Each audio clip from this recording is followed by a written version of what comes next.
রাষ্ট্রায়ত্ত ৪ ব্যাংকের মধ্যে গেল এক বছরে সর্বোচ্চ মুনাফা করেছে সোনালী ব্যাংক, যার পরিমাণ ১,৩০০ কোটি টাকা। খেলাপি ঋণে জর্জরিত হয়ে বিপুল লোকসানে আছে জনতা ব্যাংক। আমরা একটু রাষ্ট্রায়ত্ত ৪টি ব্যাংকের কথা একটু জানতে চাই যে লাভ লোকসানের যে হিসেব, সেখানে আসলে কোন ব্যাংকের অবস্থা কেমন সেটি একটু দেখতে চাই। সবার প্রথমে যদি সোনালী ব্যাংক দেখি আমরা, ২০২৪ সালে ৯৮৮ কোটি টাকা তাদের যে লাভের পরিমাণ ছিল সেটি বেড়েছে বলা হচ্ছে। ২০২৫ সালে সেটি ১,৩১৩ কোটি টাকায় পৌঁছেছে।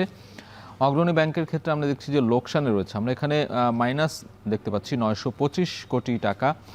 ২০২৪ সালে তারা লোকসানে ছিল, সেটি থেকে তারা উত্তরণ ঘটিয়ে ৫৮ কোটি টাকা ২০২৫ সালে এসে তাদের বিশেষ পরিস্থিতিতে আসলে এই লাভের পরিমাণ কেন্দ্রীয় ব্যাংকের সহায়তায় সেই লাভে আছে তারা ৫৮ কোটি টাকা।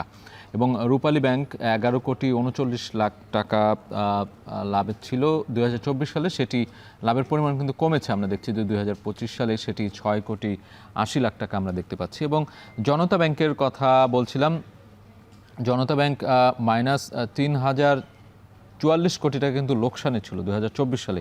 বলা হচ্ছে যে ঋণে জর্জরিত হয়ে বিভিন্ন কারণেই কিন্তু লোকসানে রয়েছে সেই ব্যাংকটি, এবং লোকসানের পরিমাণ সেটি আরও বেড়েছে। ২০২৫ সালে আমরা সেটি দেখতে পাচ্ছি যে ৩,৯৩১ কোটি টাকায় পৌঁছেছে, অর্থাৎ ৩,০৪৪ কোটি টাকা ২০০১ বছরের ব্যবধানে আমরা দেখছি যে তাদের যে লোকসানের পরিমাণ, সেই লোকসানের পরিমাণ অনেকখানি বেড়েছে।